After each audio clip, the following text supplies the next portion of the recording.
Für den kompletten neuen Tag ist nun eine Tour geplant, die nach der erneuten Durchfahrung der Taroko-Schlucht eine Durchquerung des zentralen Hochgebirges von Taiwan auf abenteuerlicher Streckenführung erlaubt.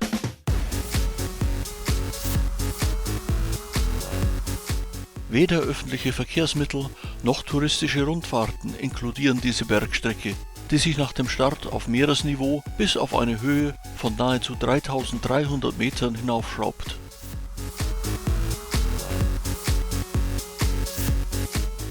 Auf der danach folgenden Bergabfahrt nähert man sich zunehmend einem Hochtal, in dessen Zentrum sich eines der beliebtesten Ausflugsziele Taiwans befindet, der sogenannte Sonne- und Mondsee.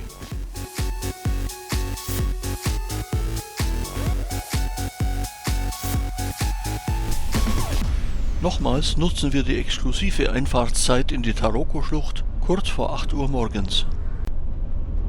Danach schwingt sich die Straße, auf der immer noch Spuren des vergangenen Erdbebens erkennbar sind, hoch über den Talgrund hinaus.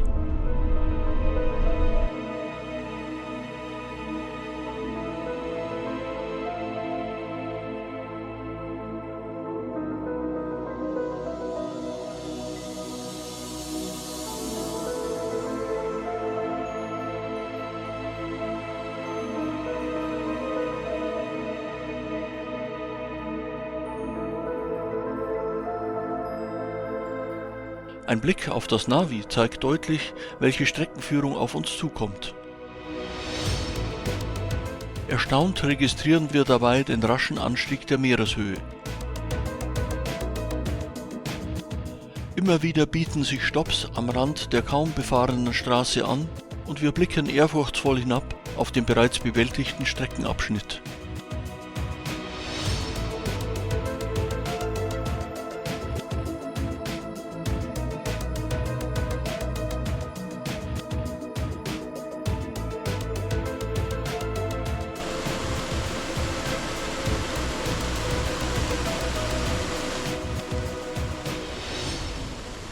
Die massiven Erdbebenschäden sind hier immer noch erkennbar und teilweise ist die Durchfahrt wegen notwendiger Sicherungsarbeiten nur blockweise möglich.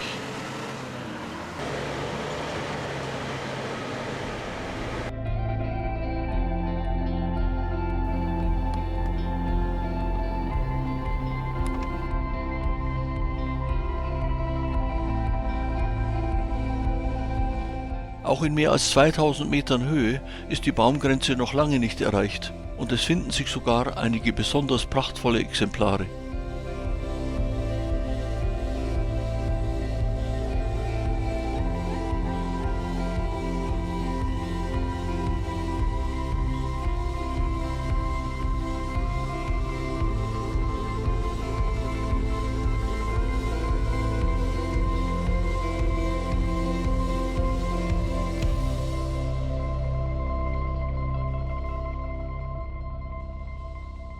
Mit Überschreiten der 3000 Meter Marke passt sich nun auch die Vegetation den Bedingungen an, ebenso wie das Wetter.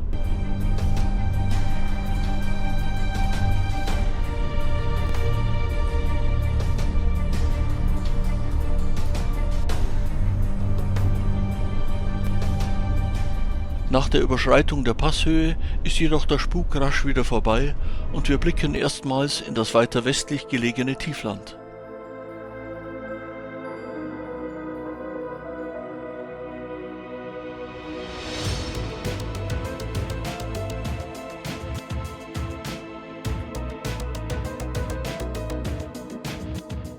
Inzwischen befinden wir uns wieder auf gut 700 Metern Meereshöhe und gegen Abend nähern wir uns wieder der Zivilisation rund um den Sonne- und Mondsee.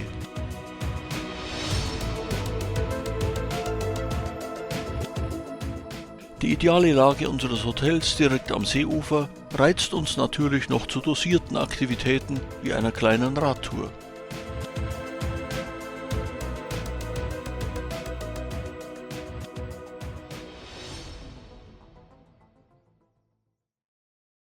Erst für den nächsten Tag haben wir uns eine genauere Erkundung des Sees mit seinen Sehenswürdigkeiten vorgenommen. Erste Station ist hierbei der lediglich 4 Kilometer vom Hotel entfernte Wenwu-Tempel. Rasch haben wir das Ostufer erreicht und genießen zunächst einmal den Ausblick auf den See im Morgenlicht.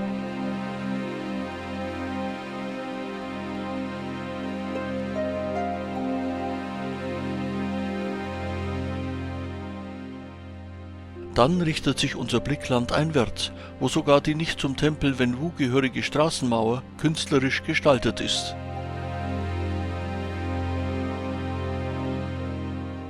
Wenig später durchschreiten wir das Eingangstor der 1938 erbauten Tempelanlage und freuen uns, wie schon so oft, über die Tatsache, dass uns durch frühes Aufstehen die hier besonders am Wochenende stets hohen Besucherzahlen erspart bleiben.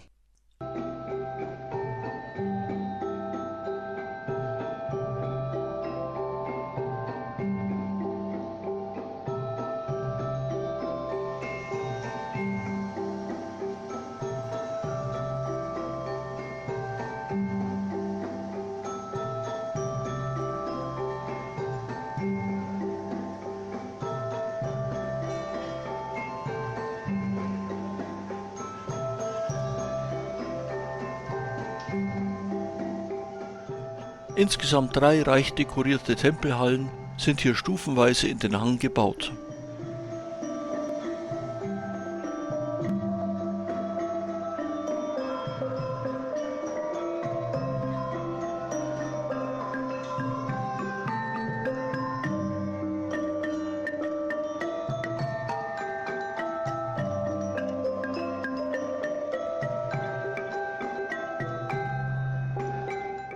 An der sogenannten Wunschmauer können Besucher Windglocken mit ihren Wünschen aufhängen.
Eine aufwendig dekorierte Tormauer schließt die Anlage nach oben hin ab.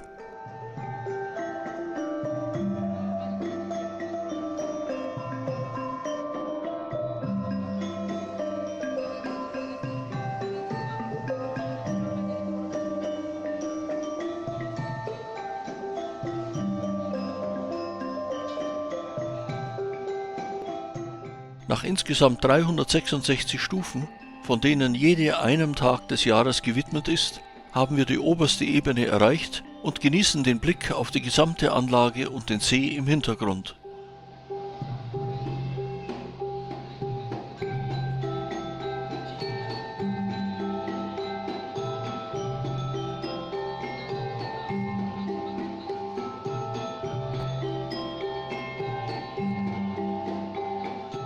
Wenig später haben wir wieder die unterste Ebene erreicht und erfreuen uns nochmals an dem schönen Ausblick.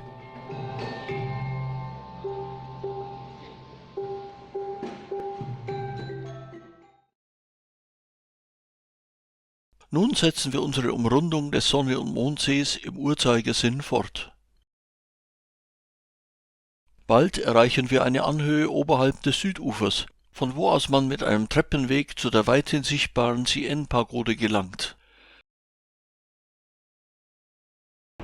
Die geruhsame Fahrt führt durch dichte Vegetation am Rande des Sees. Nun haben wir den kleinen Parkplatz erreicht, von dem aus die Pagode mit einem kleinen Spaziergang durch den dichten Tropenwald erreichbar ist.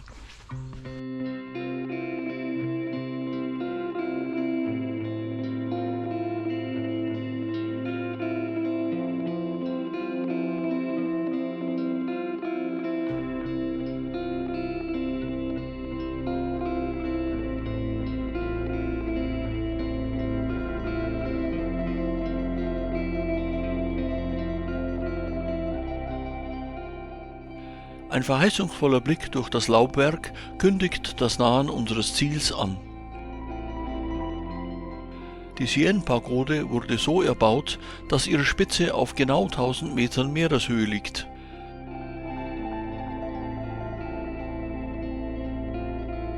Das architektonisch wunderschön gestaltete Gebäude ist für Besucher geöffnet und lässt sich sogar bis in das oberste Stockwerk besteigen.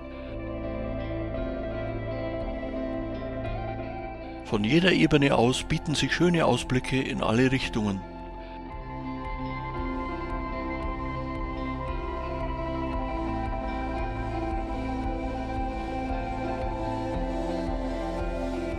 Nach Erreichen des obersten Stockwerks liegt der See dekorativ zu unseren Füßen.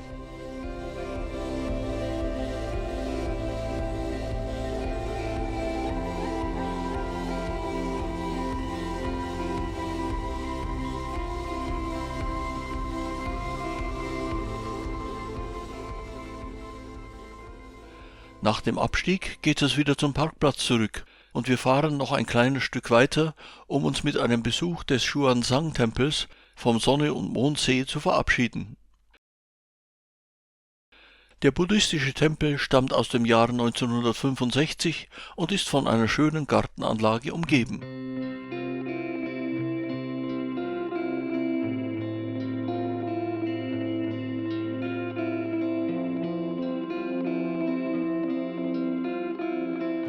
Inzwischen hat sich auch eine große Pilgerschar eingefunden. Besondere Anziehungskraft übt hier eine Aussichtsterrasse mit Blick auf den See aus.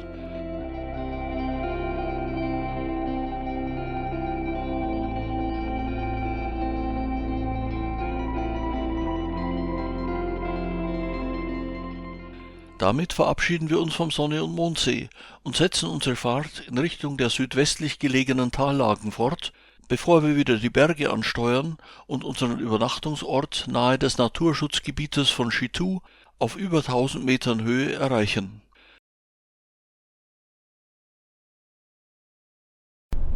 Die Anfahrt führt zunächst durch die von Landwirtschaft geprägten Täler und steigt danach kontinuierlich bis zu unserem Zielort Chitou an.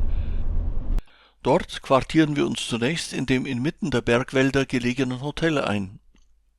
Der Blick vom Balkon nährt die Vorfreude auf die für den Folgetag geplanten Unternehmungen.